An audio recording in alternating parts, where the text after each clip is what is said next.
प्రైజ్ the Lord प्रभंग नाम धन्यवाद उपस्थित भाई भौणी मानक समस्त को प्रभु जीशु ख्रीष्ट नाम रे मोर आंध्र प्रयत्न प्रभु आपण मानक बाहुल्य भाव आशीर्वाद करंदु आज सकाळे बाइबल स्टडी पाई जोग दैत्वा भाई भौणी मानक प्रभु आशीर्वाद करंदु आमे माती सुसमाचार 13 अध्याय ध्यान करुचंदी से আজি से बाकाड़ कमक जीवा तार 13 अध्याय 45-46 स्वर्गराज्य क्षेत्र रे गुप्त होइतिबा धन सदृश जने लोक ताहा खेनी गोपन करी रखिला ओ आनंद और जाय अपनार सर्वस्व विके करी सही क्षेत्र को क्रय कला एडा तार पंजाबी पे सपद और तर तोळंदु देश सुनंदु पुनश्च स्वर्गराज्य उत्तम उत्तम मुक्त अन्वेषण करितिबा गोटे मुक्तार विषयटी लिखा जाइछंदी मुक्ता को इंग्लिश रे कहउचंदी oyster oyster O Y S T E R ताको ओडिया रे कहिले कोन हबो गंडा गंडा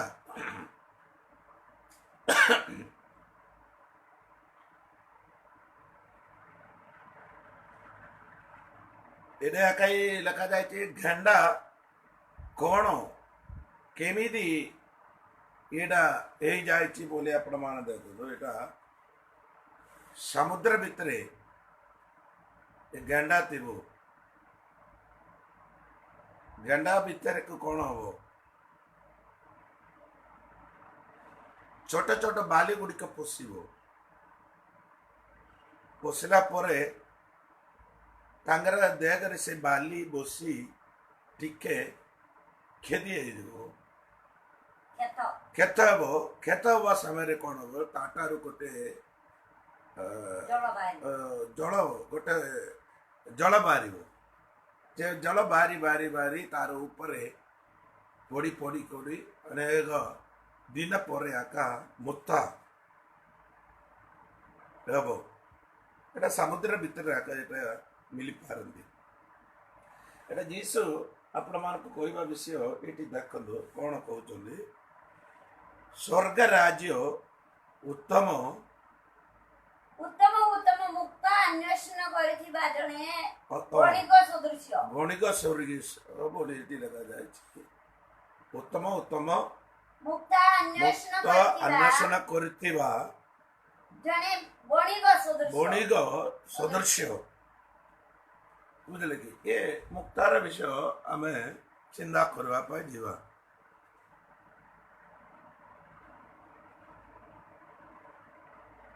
ये मुक्ता एक कथा जाक बुझा एक कथा एकदा को बुझाए बोली कहबार अर्थ गोटे आकार अच्छे से रोमांद रहे एटा मंडली के सादृश आम कही पारंदी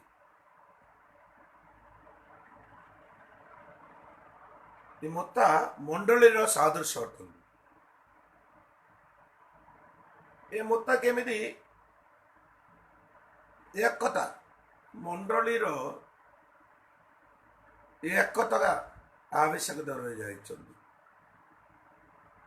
मंडली भितर अनेक मंडली भितर एकता नहीं प्रथम कोरिन्थी 10 अध्याय 17 पद टिके देखिबा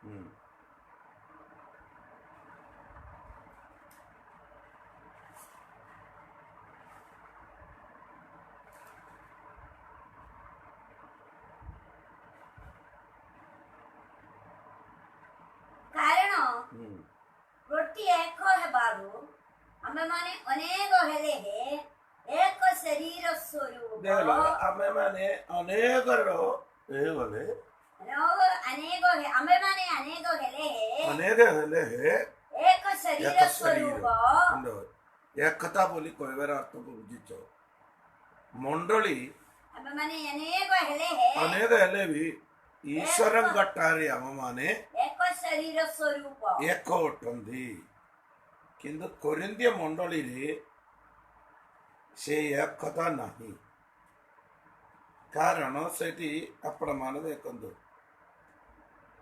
कोरिंथीय मंडली एकता नहीं बोली कहबार अर्थ कोरिंथीय पुस्तक 1 अध्याय तार 12 पद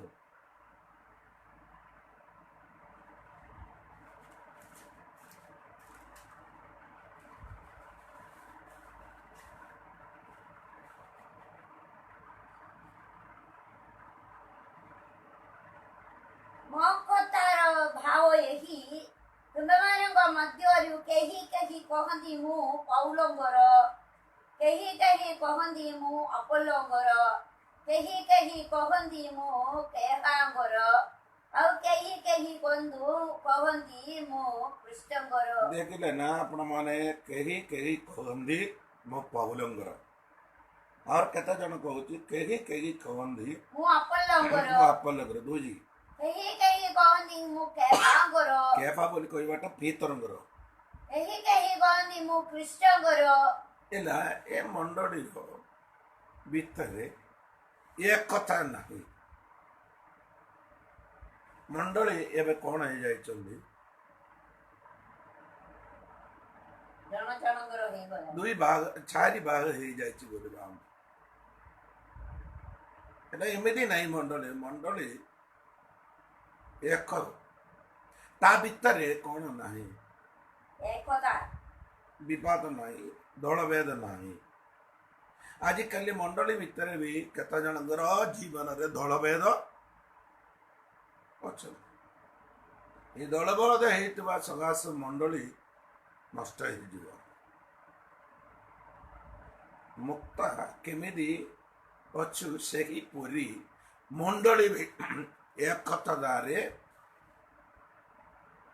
ରହିବା ଏକ ଶରୀରର एकतार रोइबा पड़ो देखो 133 गीत संगीतार एक पदरे 33 133 रे एमती कहूँ देखो भाई माने ଏକତ୍ର ବାସ କରିବା मिलन रे वास करवा କେମନ୍ତ ସୁନ୍ଦର केमंद मनोहर ए बोली गीत संगीत रे लगा दे सेटा गीत संगीत टिके पढ़ंदो ଦେଖ ଭାଇମାନେ ମିଳନରେ ଏକତ୍ର ବାସ କରିବା କେମନ୍ତ ଉତ୍ତମ ଓ ମନୋହର अल्ले देखो देखो भाई माने ମିଳନରେ मिलन रे ଏକତ୍ର ବାସ देखो मिलन रे वास करवा केमंद କେମନ୍ତ ଉତ୍ତମ उत्तम ଓ ମନୋହର मनोहर बोले एकतारे वास करवाटा बहुत मनोहर विवाह ए मंडली चारि भाग हो जाए मंडली सुंदर हो पार मंडली कौन हबार अच्छे एकतारे थिबार अच्छी बोली बाइबल कहते इन आवर द्वितीय विषय कौन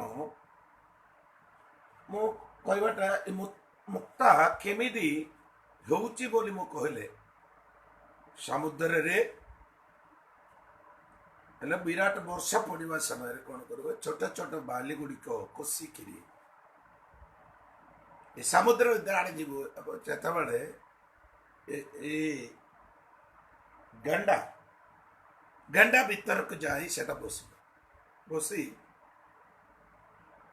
एमती कोसी कोसी कोसी कोसी अब कौन हम से काटा काटिंग ଚମଡ଼ା ଟିକେ ବାହାରି से काटा है ता भीतर गोटे रस बारी से रस धीरे धीरे तार ऊपर पोड़ी पोड़ी पोड़ी कर कौन हो ବାହାରି ପଡିବ बड़ा मुक्त हो पारे एटा तार अर्थ आपण माने जानिबा को पड़िबो बोले मंडली रूपांतर बाटा मंडली केमिदी गोठिबो मंडली केमिदी हेई जायछि बोले आपण माने जानिबा को पड़िबो कोन को मंडली रो हेबाटा विषय आपण माने जानंदो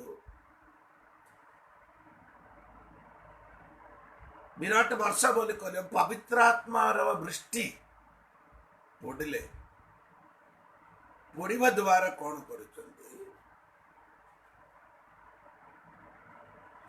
ଏ ମଣ୍ଡଳୀର ଖ୍ରୀଷ୍ଟଙ୍କର ଏ ମତ ଆମକୁ ଖ୍ରୀଷ୍ଟକୁ ସାଦୃଶ୍ୟରେ କହିପାରେ।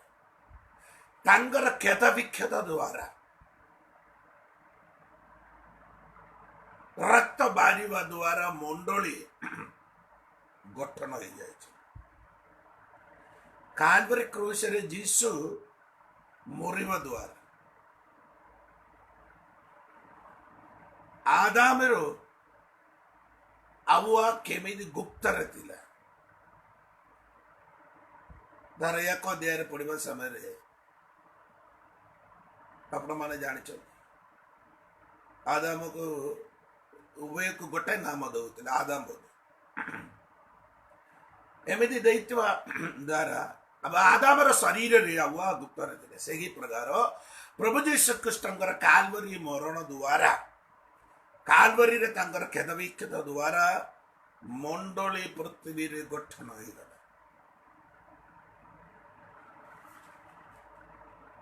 ପବିତ୍ର ଆତ୍ମା କାର୍ଯ୍ୟ କରନ୍ତି।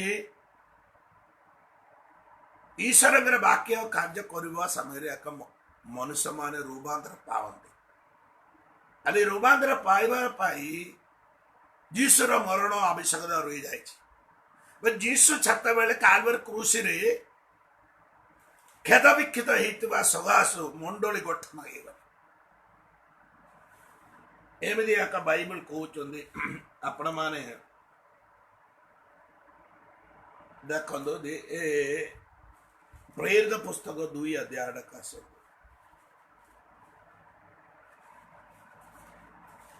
2:41 ଟିକେ ପଢନ୍ତୁ, ତାପରେ 47। ସେଥିରେ ଯେଉଁମାନେ ତାହାଙ୍କ ବାକ୍ୟ ଗ୍ରହଣ କଲେ ସେମାନେ ବାପ୍ତିଜର ହେଲେ। ଆଉ ସେହି ଦିନ ପ୍ରାୟ 3 ସହସ୍ର ଲୋକ ମଣ୍ଡଳୀ ସହିତ ସଂଯୁକ୍ତ ହେଲେ। 47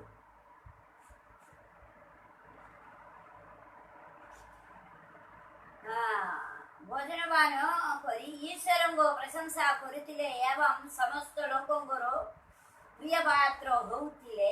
ପୁଣି ପ୍ରଭୁ ପରିତ୍ରାଣ ପ୍ରାପ୍ତ ହେଉଥିବା ଲୋକଙ୍କୁ ପ୍ରତିଦିନ ମଣ୍ଡଳୀ ସହିତ ସଂଯୁକ୍ତ କରିବାକୁ ଲାଗିଲେ। ପ୍ରତିଦିନ ମଣ୍ଡଳୀ ସହିତ ସଂଯୁକ୍ତ କଲେ। ହେଲେ ତାର ଅର୍ଥ କ'ଣ ଅଛି? ମଣ୍ଡଳୀ ଦିନକୁ ଦିନ ବୃତ୍ତି ପାଇବାକୁ ପଡିଲେ। ସେମିତି ଇଏ ମୁକ୍ତା କେମିତି ବଢିବ? ସେହି ପ୍ରକାର ମଣ୍ଡଳୀ ଦିନକୁ ଦିନ କ'ଣ କରୁଛନ୍ତି? ବୃତ୍ତି ପାଉଛନ୍ତି। ଯେ ପ୍ରଭୁ ଯୀଶୁ ଖ୍ରୀଷ୍ଟଙ୍କର କ୍ରୁସର ମରଣ ଦ୍ୱାରା ଆମମାନେ କ'ଣ କରୁଛନ୍ତି? ରୂପାନ୍ତର ପାଉଛୁ, ମନ ପରିବର୍ତ୍ତନ ହେଉଯାଉଛି। ଏମିତି ମଣ୍ଡଳୀ ଦିନକୁ ଦିନ ବଢିବା ଦ୍ୱାରା କ'ଣ କରୁଛି? ଏବେ 3000 ଲୋକ ବୋଲି କହିଲେ। ଆହୁରି ଆପଣମାନେ ଦେଖିଲେ ଆଉ କେତେ ହଜାର ଲୋକମାନେ, ବହୁତ ଲୋକମାନେ ରୂପାନ୍ତର ହେଇଛି ବୋଲି ତାର 14 ପର 5ର 14 ପର ହଁ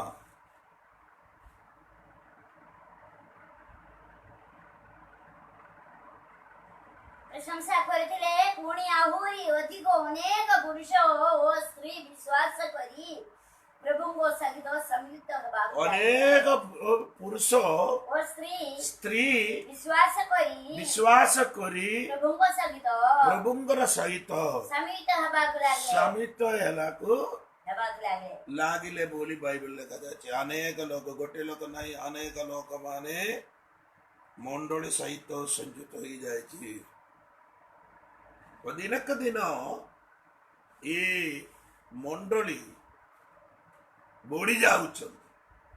ମୁକ୍ତା କେମିତି ତାର ଉପରେ ସେ ରସ ପଡି ପଡିକିରି ଏମିତି ବଢି ଯାଉଛ, ସେହି ପ୍ରକାର ମଣ୍ଡଳୀ ଗୁଡିକ ବି ଦିନକୁ ଦିନ କ'ଣ କରୁଛନ୍ତି?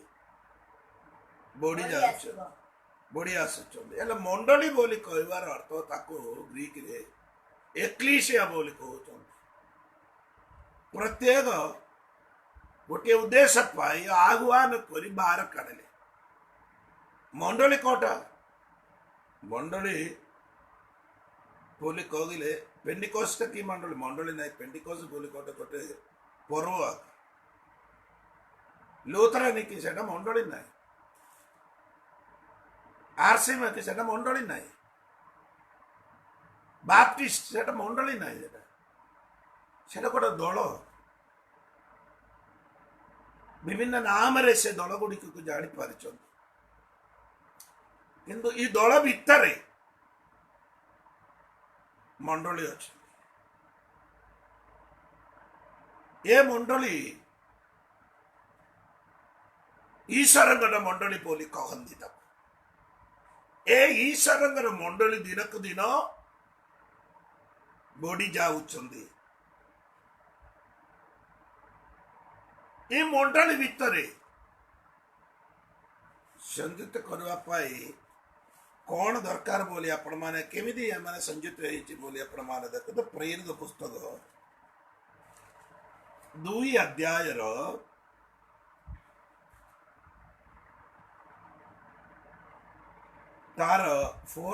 38 ରେ ଏମିତି ଲେଖାଯାଇଛି, ମନ ପରିବର୍ତ୍ତନ। ମଣ୍ଡଳୀ କୋଟା ବୋଲି ପଚାରିଲେ ପ୍ରଥମରେ ମଣ୍ଡଳୀର 7ଟି ସ୍ତମ୍ଭ କାମ କହୁଛି। 1 ମନ ପରିବର୍ତ୍ତନ, 2 38 ରେ 2 ଡୁବନ। ଡୁବନ କେମିତି ହବ? ପାଣିରେ ବୁଡେଇ ଡୁବନ ପାଇବାର ଅଛି। କେତେ ଲୋକ ଜାଣିନାହାନ୍ତି କେମିତି ଚିଲିକା ବାପ୍ତିସ୍ମ ଅଛି, ସେଟା ବାଇବଲ କହୁନାହାନ୍ତି। ଡୁବନ ଦ୍ୱିତୀୟ ସ୍ତମ୍ଭ ଅଛି କଣ? ଡୁବନ ପାଇବାର ଅଛି। ତୃତୀୟରେ ପବିତ୍ର ଆତ୍ମାର 39 ଦାନ ପାଇବାର ଅଛି। ତୃତୀୟ ହେଲେ ପେଣ୍ଟିକୋଷ୍ଟ ଦିନରେ ପବିତ୍ର ଆତ୍ମା ପୃଥିବୀକୁ ଓହ୍ଲାଇବା ସମୟରେ ସମସ୍ତ ପବିତ୍ର ଆତ୍ମାରେ ପରିପୂର୍ଣ୍ଣ ହେଇଯାଇଛି। ସେହି ପ୍ରକାର ଆପଣଙ୍କର ବ୍ୟକ୍ତିଗତ ଜୀବନରେ ପବିତ୍ର ଆତ୍ମାର ଦାନ ପାଇବାର ଅଛି। କାରଣ ଯୀଶୁ ଜଗତରେ ଜୀବନ ଯାପନ କରିବା ସମୟରେ ଏ ଜଗତରେ 3 ବର୍ଷ ଶିଷ୍ୟ ମାନଙ୍କର ସାଙ୍ଗରେ ବୋଲି ପବିତ୍ର ଆତ୍ମା ସାଙ୍ଗରେ ନାହିଁ। ପବିତ୍ର ଆତ୍ମା ଆମ ମାନଙ୍କର ହୃଦୟ ଭିତରେ ବାସ କରନ୍ତି। ଦେଖ ମୁଁ କହିବାର ଅର୍ଥ ପବିତ୍ର ଆତ୍ମା ତୃତୀୟ 1 ମନ ପରିବର୍ତ୍ତନ, 2 ବାପ୍ତିସ୍ମ ପିତା ପୁତ୍ର ପବିତ୍ର ଆତ୍ମା ନାମରେ ବାପ୍ତିସ୍ମ, ତୃତୀୟରେ ପବିତ୍ର ଆତ୍ମାର ଦାନ ପାଇବାର ଅଛି। 4 40 ପଦ ଏ କୁଟିଳ ଲୋକ ମାନଙ୍କର ମଧ୍ୟରୁ ପୃଥକ ଜୀବନ। ଏବେ ମଣ୍ଡଳୀର 4 ସ୍ତମ୍ଭ କଣ ଅଛି? ପୃଥକ ଜୀବନ, ଅଲଗା ରହିବା, ଜଗତରୁ ଅଲଗା ରହିବା, ପାପରୁ ପୃଥକ ରହିବା। ଆପଣଙ୍କର ଜୀବନରେ ପବିତ୍ର ଜୀବନ ଯାପନ କରିବାର ଅଛି। ଏବଂ ବ୍ୟକ୍ତି ପରିତ୍ରାଣ ପାଇଲେ, ମନବର୍ତ୍ତନ ହେଇଗଲେ, ଡୁବନ ପାଇଲେ, ପବିତ୍ର ଆତ୍ମା ପାଉଛନ୍ତି, ସେମାନଙ୍କର ବ୍ୟକ୍ତିଗତ ଜୀବନରେ ପବିତ୍ର ଜୀବନ ଯାପନ କରିବାର ଅଛି ବୋଲି ବାଇବେଲ କହୁଛନ୍ତି। ଆପଣ ମାନଙ୍କର ଜୀବନରେ ମାନେ ପୃଥକ ଜୀବନ କାଟିବାର ଅଛି। ଏବେ 4ଟା। ପଞ୍ଚମ କଣ? ତାପରେ ତାର 42 ରେ ଫେଲୋशिप, ସହବାସ। ରବାର ଦିନ ତମେ ସହବାସ ଯାବାର ଅଛି। ଆହୁରି 5 6 ରୋଟି ଭାଙ୍ଗିବା, ବୁଝିଲେ କି ପ୍ରଭୁ? 7 ପ୍ରାର୍ଥନା। ଏଟା ହଉଛି ଈଶ୍ୱରଙ୍କର ମଣ୍ଡଳୀ। ମୁଁ କହିବାର ଅର୍ଥ ଏଠିକି ଏକା ମଣ୍ଡଳୀର ବିଶ୍ୱାସୀ ଗଣ ଏମିତି ସବୁଦିନ ରୋବାନ୍ଧରେ କେତେ ଜଣ ଥିଲେ? 3000 ଏ ମଣ୍ଡଳୀ ସହିତ ସଂଯୁକ୍ତ ହେଇଯାଇଛନ୍ତି। ସେହି ପ୍ରକାର ଈଶ୍ୱରଙ୍କର ମଣ୍ଡଳୀକୁ ଈଶ୍ୱର କିଣା ଯାଇଛି ବୋଲି ବାଇବଲ ଲେଖାଯାଇଛି।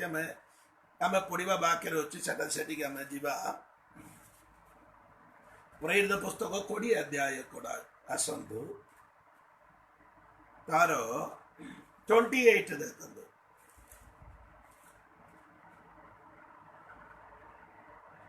ତୁମେମାନେ ନିଜ ନିଜ ବିଷୟରେ ହଁ ଆଉ ଯେଉଁ ମଣ୍ଡଳୀ କି ଈଶ୍ୱର ଆପଣ ନିଜ ରକ୍ତରେ କ୍ରୟ କରିଅଛନ୍ତି, ହଁ ତାହାଙ୍କର ସେହି ମଣ୍ଡଳୀ କି ପ୍ରତିପାଳନ କରିବା ନିମନ୍ତେ କ୍ରୟ କରିଅଛନ୍ତି ବୋଲି ଲେଖାଛି। ଆମ ମଣ୍ଡଳୀକୁ ଈଶ୍ୱର କଣ କରୁଛନ୍ତି? ନିଜ ରକ୍ତରେ କ୍ରୟ ନିଜ କରିଅଛନ୍ତି। ରକ୍ତରେ କ୍ରୟ କରୁଛନ୍ତି। ଏଠି ଆପଣ ମାନେ ଦେଖନ୍ତୁ ଯେ ଆମେ ଗୀତ ପଢିବା ବାକ୍ୟ ଆସନ୍ତୁ। ମାତି ସୁସମାଚାର 13 ଅଧ୍ୟାୟର 45 45-46। ପୁନଶ୍ଚ ସ୍ୱର୍ଗରେ ଆଜି ଉତ୍ତମ ମୁକ୍ତା ଅନ୍ୱେଷଣ କରିଥିବା ଜଣେ ବଣିକ ସଦୃଶ୍ୟ ସେ ଗୋଟିଏ ବହୁମୂଲ୍ୟ ମୁକ୍ତା ଦେଖି ସେ ଯାଇ ଆପଣ ବହୁମୂଲ୍ୟ ମୁକ୍ତ ଯାଇ ସର୍ବସ୍ତ୍ର ବିକ୍ରୟ କଲେ। ଏ ମୁକ୍ତା କିଣିବା ପାଇଁ ଅର୍ଥାତ୍ ଆପଣ ମାନଙ୍କୁ ମତେ ପରିତ୍ରାଣ ଦେବା ପାଇଁ ସମସ୍ତ ସର୍ବସ୍ୱ କଣ କରିଦେଇଛି?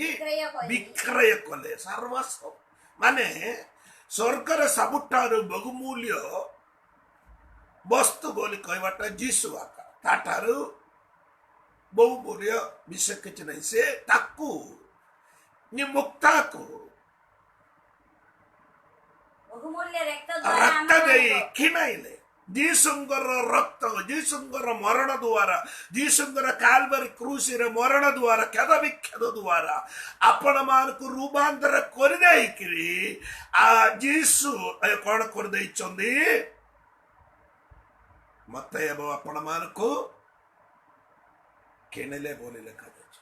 ଓକେ, ଏଇଟା ଇନି ଆମର ମାତି ସୁସମାଚାର ଆସନ୍ତୁ।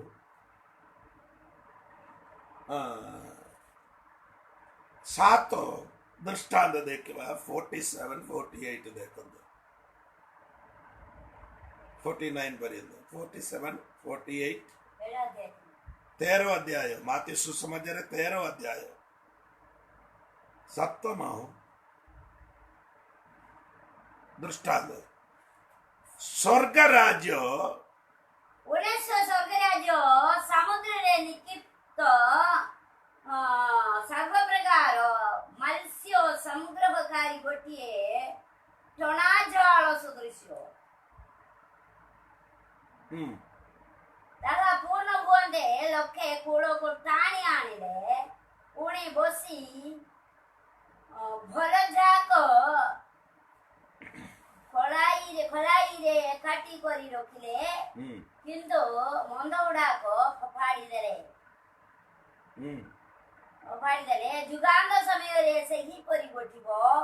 ଦୂତମାନେ ବାହାରି ଆସି ଧାର୍ମିକ ମାନଙ୍କ ମଧ୍ୟରୁ ଦୁଷ୍ଟମାନଙ୍କୁ ବିଭିନ୍ନ କରିବେ, ପୁଣି ସେମାନଙ୍କୁ ଅଗ୍ନିକୁଣ୍ଡରେ ପକାଇଦେବେ। ସେଠାରେ ରୋଦନ ଓ ଦନ୍ତର କିଡ଼ିମିଡ଼ି ହେବ। ମାନେ କଣ ଏହି କଥା ବୁଝିଲ? ଏଇଟା ଦେଖ, ଏଇଟା କଣ 47 କଣ ସ୍ୱର୍ଗ ରାଜ୍ୟ ସମୁଦ୍ରରେ ନିକ୍ଷିପ୍ତ ସର୍ବପ୍ରକାର ମତ୍ସ୍ୟ ସଂଗ୍ରହକାରୀ ଗୋଟିଏ ଟଣାଜାଳ ସଦୃଶ୍ୟ। ଜାଳ ସଦୃଶ୍ୟ ବୋଲି ଏଠି ଲେଖାଯାଇଛି। ମାଛ ଧରିବାର ଦୁଇ ପ୍ରକାରରେ ମାଛ ଧରୁଛନ୍ତି। ଏକ ଧରିବାଟା ମାତି ସୁସମାଚାର 17 ଅଧ୍ୟାୟର 27 ଦେଖନ୍ତୁ, ମାଛ କେମିତି ଧରୁଛନ୍ତି।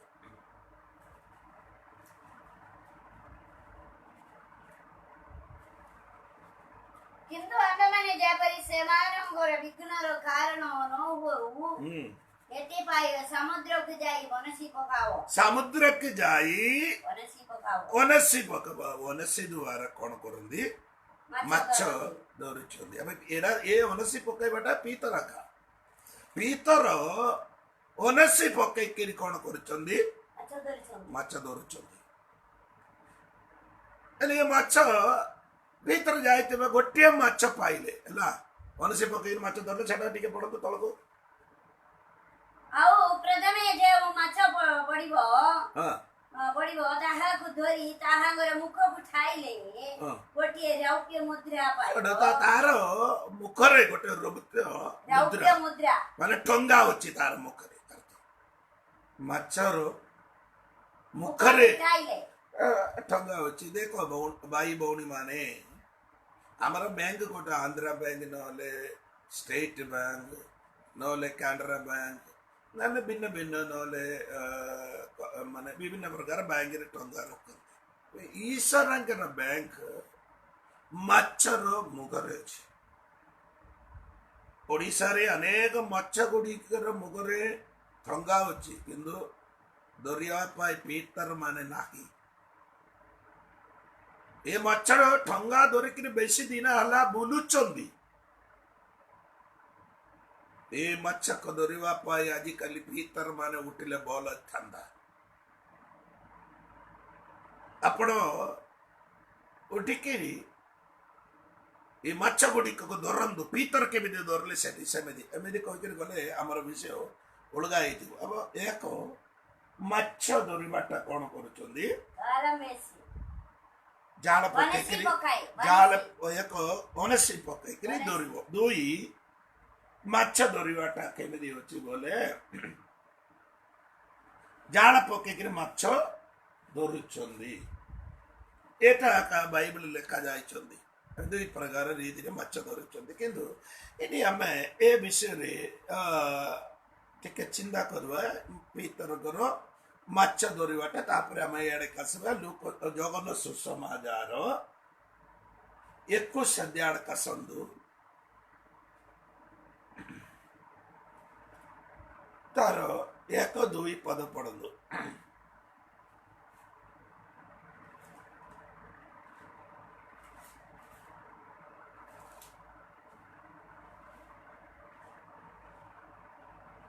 ସିମୋନ ପିତର ଥୋମା ଏବଂ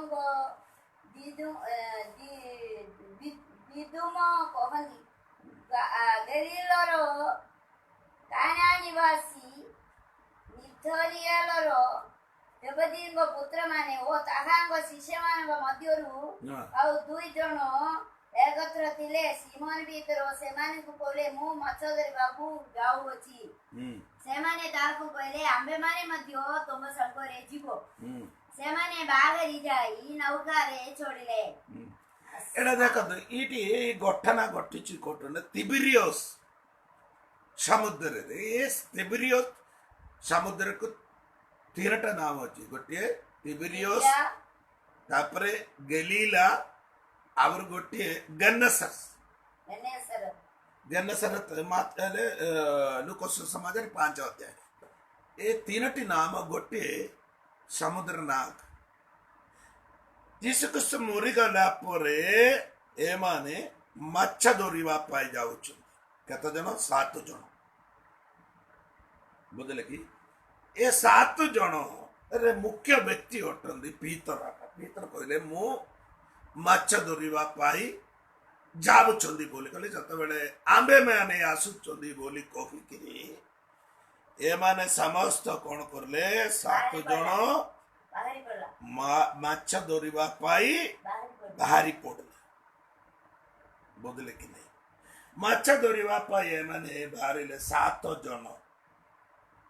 ବାହାରିଲା ପରେ ଏଠି କଣ ଅଛି? ମାଛ ଧରିବା ପାଇଁ ଯାଇଥିଲେ। ଏଠି କଣ କରେ? 6 ପଦରେ ଲେଖା ଯାଇଛି। ସେ ସେମାନଙ୍କୁ କହିଲେ, ନୌକାର ଜାଳ ବୋଲି ଏଠି କହିବାଟା ଆତ୍ମୀୟ ଅର୍ଥ କଣ ବୋଲି କହିଲେ ସୁସମାଚାରକୁ ବୁଝାଏ। ମୁଁ କହିବାଟା ଭଲ ଭାବରେ ଶୁଣିବାକୁ। ଜାଳ ବୋଲି କହିବାଟା ସୁସମାଚାରକୁ ବୁଝାଏ। ସମୁଦ୍ର ବୋଲି କହିବାଟାକୁ ଅର୍ଥ ଆପଣ ମାନେ ଦେଖନ୍ତୁ, ପ୍ରକାଶିତ ପୁସ୍ତକ 7 ଅଧ୍ୟାୟର 15 ପଦ ଦେଖନ୍ତୁ।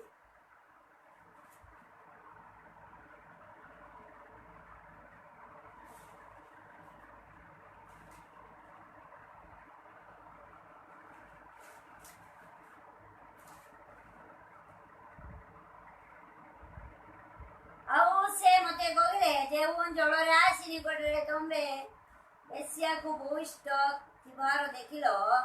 ସେହି ଜଳରାଶି ବିଭିନ୍ନ ବଂଶ ଜଳ ରାଶି ବିଭିନ୍ନ ବଂଶ। ଆଲୋ ଶୁଣନ୍ତୁ ବନ୍ଧୁଗଣ, ଜାତି ଶୁଣନ୍ତୁ ବନ୍ଧୁଗଣ, ଏ 7 ଜଣ ଯାଉଛନ୍ତି ମାଛ ଧରିବା ପାଇଁ। ଏଠି ଜାଳ ସୁସମାଚାରକୁ ବୁଝାଏ। ସମୁଦ୍ର ଜଳକୁ କଣ କହୁଛନ୍ତି ଏଠି?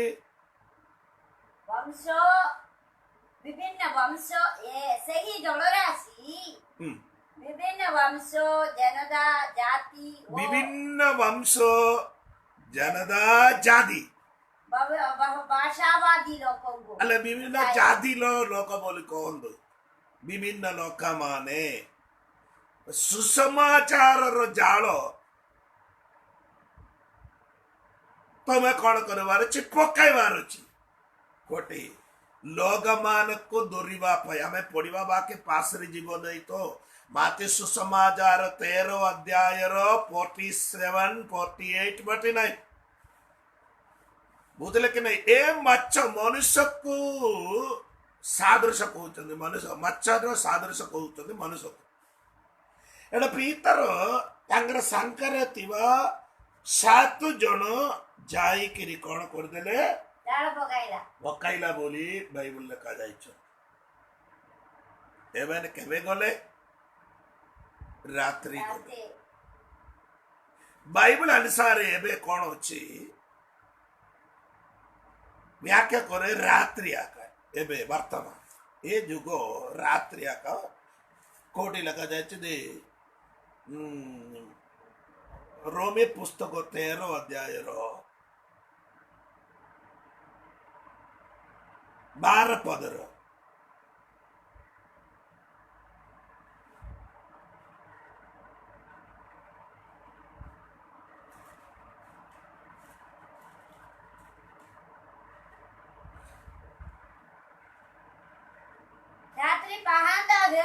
ରାତ୍ରି ବୋଲି ସେଠି ଲେଖା ଯାଇଛନ୍ତି। ଇନି ଆପଣ ମାନେ ଦେଖିବା ପାଇଁ ଯାଉଛନ୍ତି। ଆହୁରି ଜିସାଏ ପୁସ୍ତକ 21ର 11 ପଦ ସେଠି ବି ଲେଖା ଯାଇଛି ପ୍ରଗରି ମାନେ ଜଗେଇଛନ୍ତି ବୋଲି ଲେଖା ଯାଇଛି। अब मु कहबार अर्थ रात्रि डाका प्रगरी प्रगरी बोली कहबाटा प्रभुंगर दास मानक कहंदी। प्रभुंगर दास मानक विभिन्न नाम बाइबल कहउचंदी। अदर गोटे नाम प्रहरी और गोटे नाम कहउचंदी कोन मेषपालक और गोटे नाम नक्षत्र तारा गुडिक एमिदी और गोटे नाम कहउचंदी बाइबल कहउचंदी प्रभुंगर दूत माने एमिदी कहंदी। अब विभिन्न नाम अब देखो मु कहबार रात्रि राका एमार कोन करबा पई माछ धरिया पई जाइतले समुद्र आड़े। ए माछ धरिया पई रात्रि जाउतले ए माने रात्रि सारा माछ धरले धरला समय कोन गोटले यीशु केते बेले सेठी जाई कि ठिया आइछ बोली आपण माने देखंदु जगन सुसमाचार का संदु 21 अध्याय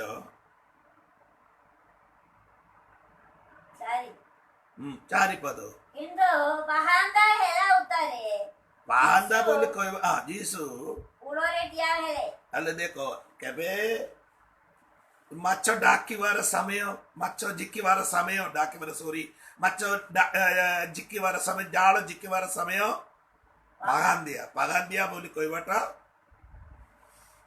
सकाळे बोली कहंदी। बंधुगण सुसमाचार जाल प्रभुंगर दास माने जगत रे पकईचंदी। ए समुद्र जगत को समुद्र बोली कहंदी। समुद्र भितर जीसु प्रभुंगर सेवक मंडली पास्टर माने जाल पकईचंदी। ए जाल भितर को अनेक माछ गुडिक पशि जाउचंदी। ई माछ गुडिक पशि जाइतिबा ए माछ को जाल रे पशि गले ताकू कोन करंदी पाहांदिया रे कोन करबो ଜିକିବ। ଯୀଶୁଙ୍କର ଆଗମନକୁ ବୁଝାଏ ସେଟା। ଆଗମନକୁ ଏ ଅନ୍ଧକାର ଯୁଗର ଶେଷ ସମୟରେ ଏ ପାହାନ୍ତିଆରେ ଜାଳ ଡାକିବ। ଜାଳ କଣ କରିବ? ଜିକିବ। ଜିକିକିରି କଣ କରୁଛନ୍ତି ବୋଲି ଆପଣ ମାନେ ଦେଖନ୍ତୁ। କେତେ ମାଛ ପାଇଲା ବନ୍ଧୁଗଣ? 11 ପଦ। ସିମୋନ ଭିତର ଜାଗା ଭିତର ଯାଇ 153 ବଡ଼ ବଡ଼ ମାଛର ଭର୍ତ୍ତି ହୋଇଥିବା ଜାଳ 153 ବୋଲି କହନ୍ତୁ ବେଗି ବୁଝିବା ପାଇଁ। 153 ମାଛ, ବଡ଼ ବଡ଼ ମାଛର ବଡ ବଡ ମାଛ ଗୁଡିକ କଣ କରିଦେଇଛନ୍ତି ସମୁଦ୍ରରେ। 153 ବୋଲି କହୁଛି। ଗୋଟେ ବୈଜ୍ଞାନିକ କହୁଛନ୍ତି ସମୁଦ୍ରରେ 153 ପ୍ରକାରରେ ବିଭିନ୍ନ ମାଛ ଗୁଡିକ ଅଛି। ପୁଣି କେତେ ପ୍ରକାର? 153 ପ୍ରକାର ମାଛ ଯାକ ସବୁ ସମୁଦ୍ରରେ ଅଛି। ଏ ସବୁ ଜାତିର ମାଛ ଗୋଟିଏ ଅଛନ୍ତି। ଏବେ ଅନେକ ଜାଳ, ଏଇଟା ଜାଳକୁ ମୁଁ କହିବାଟା କଣ ସୁସମାଚାର ବୁଝାନ୍ତି। କେତେକ ଜଣଙ୍କର ମଣ୍ଡଳରେ ଗୋଟେ ଜାତିର ଲୋକ ଅଛି, ତାଠାରୁ ଅଲଗା ଜାତିର ଲୋକମାନେ ସେ ମଣ୍ଡଳୀ ନାହିଁ। ବନ୍ଧୁଗଣ ସେମିତି ନାହିଁ। ମଣ୍ଡଳୀର ସମସ୍ତ ଜାତିର ଲୋକମାନେ ଥିବାର ଏଠି ଏ ବାକ୍ୟ ଅନୁସାରେ ମୁଁ କହୁଛନ୍ତି 153 ମାଛ ଗୁଡିକ ସେ ଏ ମିଳିବା ମାଛ ଗୁଡିକ ସବୁ ଆଣିକିରି କଣ କରିଦେଇଛନ୍ତି? 12 ପଦରେ ଟାଣି ଆଣି ଆଉ ଏତେ ମାଛର ସୁଧା ଝାଳ ଝୁଣ୍ଡିଲା ନାହିଁ। ଯୀଶୁ ସେମାନଙ୍କୁ କହିଲେ ଆସି ଭୋଜନ କର। ହେଲେ ଦେଖ ବନ୍ଧୁଗଣ, ମୁଁ ଏଇଟା ଶେଷ କଥା କହିବାକୁ ଯାଉଛନ୍ତି। ମାଛ ଧରିବା ମାଛ ଗୁଡିକ ସବୁ ଈଶ୍ୱରଙ୍କର ପାଖକୁ ଆଣିଲେ ମାଛ ଧରିବା ସବୁ ମାଛ ଧରିବାଟା। ଏବେ ତେବେ ଆମେ ପଢିବା ମାର୍କୋ ସୁସମାଚାର ଆସନ୍ତୁ। ଏଠି ଆମେ ସେ ବିଷୟର ଅର୍ଥ ଗୁଡିକ ଜାଣିବା। 13 ଅଧ୍ୟାୟର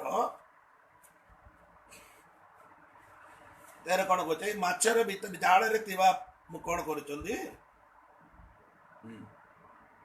ଭଲ ମାଛକୁ କଣ କରୁଛନ୍ତି? 48ରେ ଭଲ ଯାକ ଖାଲଇରେ ଏକାଠି କରି ରଖିଲେ। ଆପଣ ଦେଖନ୍ତୁ 48 ଦେଖ।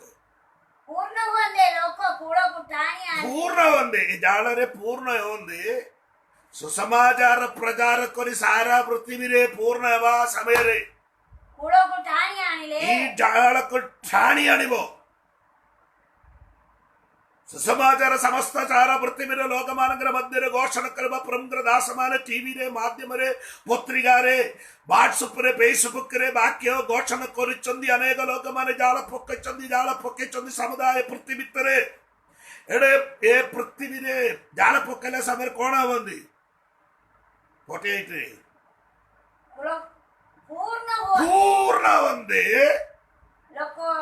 ଲୋକେ କୂଳକୁ ଟାଣି ଆଣି ଜାଳ କଣ କୂଳକୁ ଟାଣି ଆଣି ଭଲ ଯାକ ଏକାଠି କରି ଏ ବୋଳ ଜାଗାକୁ ସବୁ ଏକାଠି କରିବ। କିନ୍ତୁ ମାନ୍ଦ ଗୁଡିକ ସବୁ ଫୋପାଡ଼ି ଦେବେ। ତାର ତଳେ ଲେଖା ଯାଇଛି ନାରଗାରେ ପକେଇବ ବୋଲି। ବନ୍ଧୁଗଣ, ବୋଳିବାଟା ଗୋଟିଏ ଜାଗାରେ, ଗୋଟେ ସମୁଦ୍ରରେ, ବୋଳିବାଟା ଗୋଟିଏ ଜାଗାରେ, ଜନ୍ମ ଏଟା ଗୋଟିଏ ଜାଗାରେ, ବୋଳିବାଟା ଗୋଟିଏ ଜାଗାରେ, ପୋଷିବା ସମୟରେ ବି ଗୋଟିଏ ଜାଳ ଭିତରେ ପଶିଗଲା। ଠାଣି ଆଣିଲା ପରେ ଅଲଗା ଜଣେ ଭିତରେ ନହେଲେ ଜଣେ ଭିତରେ ଆଉ ବାହାରେ। ତମେ ଭିତରେ କି ବାହାରେ କି ବୋଲି ଆପଣ ମାନେ ଦେଖନ୍ତୁ। ଏକାଠି କରି ରଖିଲେ। ତାପରେ କଣ କରିଲେ? ଖରାପ ସବୁ କଣ କରୁଛନ୍ତି? ବାନ୍ଧ ଗୁଡିକ ସବୁ ଫୋପାଡ଼ିଲେ। ତାପରେ 49 ଯୁଗାନ୍ତ ସମୟରେ ସେହିପରି ଘଟିବ। କଣ ଘଟିବ? ବାହାରି ଆସି ଦୂତମାନେ ବାହାରି ଆସି ଧାର୍ମିକମାନଙ୍କ ମଧ୍ୟରୁ ଧାର୍ମିକ ମାନଙ୍କର ମଧ୍ୟରୁ ଦୁଷ୍ଟମାନଙ୍କୁ କରିବେ। ଧାର୍ମିକ ମାନେ ଏବଂ ଦୁଷ୍ଟ ମାନଙ୍କୁ ଭିନ୍ନ କରିବା ଗୋଟେ ସମୟ ଆସୁଛନ୍ତି। ପ୍ରିୟ ଜାଳ ଅର୍ଥାତ୍ ଏ ସୁସମାଜର ଜାଳ ଜିକିବାର ସମୟ ଏବେ ସକାଳେ ପାହାନ୍ଦିଆ ହେଇଯାଇଛନ୍ତି। ରାତ୍ରି ସାରା ଶିଷ୍ୟଗଣ ସମୁଦ୍ର ମଧ୍ୟରେ କାମ କରୁଛନ୍ତି। ଶିଷ୍ୟଗଣ ବୋଲି କହିବାଟା ପାଳକ ମାନେ ରାତ୍ରି ସାରା ସେମାନେ ବହୁତ ପରିଶ୍ରମ କରୁଛନ୍ତି। ବନ୍ଧୁଗଣ ଏବେ ପରିଶ୍ରମ କରିବା ଲୋକମାନଙ୍କୁ କଣ କରିବ? ଟାଣି ଆଣିବ। ଟାଣି ଆଣିଲା ପରେ ଏମାନଙ୍କର କାମ କଣ ଅଛି ସେଟା କହିକିରି ମୁଁ ବନ୍ଦ କରିବା ପାଇଁ ଯାଉଛନ୍ତି। ଜଗନ ସୁସମାଜର 21 ଅଧ୍ୟାୟର 12 ପଦରେ ଟାଣି ଆଣିଲା ପରେ କଣ ହେଇଛି ବୋଲି ଆପଣ ମାନେ ଦେଖନ୍ତୁ। ଯୀଶୁ ସେମାନଙ୍କୁ କହିଲେ ଆସି ଭୋଜନ କର। ଯୀଶୁ ସେମାନଙ୍କୁ କହିଲେ କଣ କଲ? ଆସି ଭୋଜନ କର। ଆସି ଭୋଜନ କର। ରାତ୍ରି ସାରା ପରିଶ୍ରମ କରିବ ପ୍ରଭୁଙ୍କର ଦାସ ମାନଙ୍କୁ ରଷ୍ଟ ମିଳିବା ପାଇଁ ଯାଉଛନ୍ତି। ଭୋଜନ ଆପଣ ମାନଙ୍କ ପାଇଁ ଭୋଜନ କଣ କରୁଛନ୍ତି? ଯୀଶୁ ବାପା ପ୍ରସ୍ତୁତ କରୁଛନ୍ତି ବୋଲି ବାଇବଲ ପ୍ରସ୍ତୁତ କରିବ। ଗରମ ଗରମ ଥଣ୍ଡାଟା ନାହିଁ। ପ୍ରୋସେସ କଥା କହିବା ପାଳକ ମାନଙ୍କ ଏଟା ଖୁସିର କଥା। ପାଳକ ମାନେ ଆପଣ ମାନଙ୍କର ପରିଶ୍ରମ ଜାଣିକରି ଆପଣ ମାନଙ୍କ ଖାଦ୍ୟ ପ୍ରସ୍ତୁତ କରି ଈଶ୍ୱର ରଖୁଛନ୍ତି। ତାଙ୍କର ସାଙ୍ଗରେ ଆପଣ ମାନେ କଣ କରିବ? ଭୋଜନ କରିବ ବୋଲି ବାଇବଲ କହୁଛନ୍ତି। ମୋର କଥା ଏତିକି ଏକ ଭାଇ ଭଉଣୀ ମାନେ ଏ ଜାଳ ପକେଇବା ଲୋକ ପାଳକ ମାନେ। ଜାଳ କଣ ଅଛି? ସୁସମାଜ କୋଟି ପକେଇଛନ୍ତି ସମୁଦାୟ ପୃଥିବୀ। ଏଇଟା ଏକ ସମୁଦ୍ର। ଏ ସମୁଦ୍ରକୁ କଣ ବୁଝାଇଛନ୍ତି? ମଣିଷ ମାନଙ୍କୁ ବୁଝାଇଛନ୍ତି। ସେମାନଙ୍କୁ ଧରିବା ଲୋକମାନେ ଅଛି ପାଳକ ମାନେ। ଏବେ ମୁଁ କହିବାଟା ଏତିକି। ମାତୃ ସୁସମାଜରେ 13 ଅଧ୍ୟାୟର 47, 48, 49 ସେ ଜାଳ ଜିକିବାର ସମୟ ଆସିଯାଇଛି। ଭିତରେ ନା ବାହାରେ ଆପଣ ମାନଙ୍କୁ ଦେଖିବା ପାଇଁ ସୁନ୍ଦର ସମୟ ଅଛି। ଦିନ ରାତ୍ରି ପରିଶ୍ରମ କରିବା ପାଷ୍ଟର ମାନଙ୍କୁ ଖାଦ୍ୟ ଈଶ୍ୱର ପ୍ରସ୍ତୁତ କରି ରଖୁଛନ୍ତି। ଆପଣ ମାନଙ୍କର ପରିଶ୍ରମ ଜାଣି ଈଶ୍ୱର ଆପଣ ମାନଙ୍କୁ ପ୍ରତିଫଳ ଦେବାର ଗୋଟେ ସମୟ କର। ସ୍ୱର୍ଗରେ ଯିବା ସମୟରେ ଆପଣ ମାନଙ୍କ ନା ଡାକିକିରି ଆପଣ ମାନଙ୍କର କାମ ଦେଖିକିରି ଆପଣ ମାନଙ୍କୁ ପ୍ରତିଫଳ ପାଇବା ପାଇଁ ପ୍ରସ୍ତୁତ ହେବା। ତା ପାଇଁ ତୁମେ ବେଦନ କିଛି ପାଇନାହାନ୍ତି ବୋଲି ମାନେ ଆପଣଙ୍କର ମାଛ ଧରିବାର କାମ ବନ୍ଦ କରିବ। ବେଦନ ମିଳିବ। କାର୍ଯ୍ୟକାରୀ ବେଦନର ଯୋଗ୍ୟ ଆଜି ନାଇଁ କାଲି ଆପଣ ମାନଙ୍କର ବେଦନ ପାଇବ। ସେଥିପାଇଁ ଆମେ ସମୁଦ୍ର ମାଛ ଧରିବାଟା ବହୁତ କଠିନ ବିଷୟ। ସେହି ପ୍ରକାର ସୁସମାଜର ସେବା କାର୍ଯ୍ୟ କରିବାଟା ବହୁତ ଦୁଃଖର କ୍ଲେଶ କଷ୍ଟ ସାଗିୟ କରି ସୁସମାଜର ପ୍ରଚାର କରୁଛୁ। ଜଣେ ମାଛକୁ ଧରିଲେ ସେଟା ଭଲ କଥା। ଭାଇ ମାନେ ଆପଣ ମାନଙ୍କର ଜାଳ ପ୍ରସ୍ତୁତ କରିବା। ସୁସମାଚାର ଜାଳକୁ ପ୍ରସ୍ତୁତ କରିବା। ଆମେ ଯିବା ମାଛ ଧରିବା। ପ୍ରଭୁ ଏ ବାକ୍ୟ ଦ୍ୱାରା ଆପଣ ମାନଙ୍କୁ ଆଶୀର୍ବାଦ କରିବେ। ଆମମାନଙ୍କର ସ୍ୱର୍ଗସ୍ଥ ପିତା ତୁମର ପବିତ୍ର ନାମ ଧନ୍ୟବାଦ କରୁଛୁ। ସମସ୍ତ ଭାଇ ଭଉଣୀ ମାନଙ୍କ ସୁନ୍ଦର ବାକ୍ୟ ଆମ ମାନଙ୍କ ପାଇଁ ଦେଇଥିବା ଲାଗି ଧନ୍ୟବାଦ। ବିଶେଷ ଭାବରେ ପାଳକ ମାନଙ୍କ ପାଇଁ ପ୍ରାର୍ଥନା କରୁଛୁ। ଦିନ ରାତ୍ରି ବହୁତ ପରିଶ୍ରମ କରନ୍ତି ପ୍ରଭୁ। ସେମାନଙ୍କର ଜାଳ ଭିତରେ ଅନେକ ମାଛ ଗୁଡ଼ିକ ପଶିବା ପାଇଁ ସାହାଯ୍ୟ କର। ଏମାନଙ୍କର ପରିଶ୍ରମ ଦେଖିକରି ଗୋଟେ ଦିନ ସେମାନଙ୍କ ପାଇଁ ଖାଦ୍ୟ ପ୍ରସ୍ତୁତ କରିବା ଗୋଟେ ପରମେଶ୍ୱର ସ୍ୱର୍ଗ ଅଛନ୍ତି। ସେଥିପାଇଁ ଧନ୍ୟବାଦ। ସମସ୍ତ ଭାଇ ଭଉଣୀ ମାନଙ୍କୁ ତୁମେ ବାହୁରେ ଆସିବ। କାଲିକି ପୁଣି ପରମେଶ୍ୱର ପାଇଁ ସାହାଯ୍ୟ କର। ପ୍ରାର୍ଥନା ଶୁଣିଛୁ ଦେଲେ ଉତ୍ତର ଦେଇଛୁ। ଯୀଶୁ ନାମରେ ମାଗୁଛୁ ପ୍ରଭୁ। ଯୀଶୁଙ୍କର ଈଶ୍ୱରଙ୍କର ପ୍ରେମ ପବିତ୍ର ଆତ୍ମାଙ୍କର ସୌଭାଗ୍ୟ ତୁମ ମାନଙ୍କର ସମସ୍ତଙ୍କର ସହିତ ପ୍ରଭୁ ଯୀଶୁ ଖ୍ରୀଷ୍ଟଙ୍କର ଦୁନିଆର ପର୍ଯ୍ୟନ୍ତ ସମର୍ଥ୍ୟ ବନ୍ଧୁ। ପ୍ରାଇଜ୍ ଦ ଲର୍ଡ। କାଲିକି ପୁଣି ପରମେଶ୍ୱର ପ୍ରଭୁ ଆପଣ ମାନଙ୍କ ଆଶୀର୍ବାଦ କରିବ। ଆମେନ୍।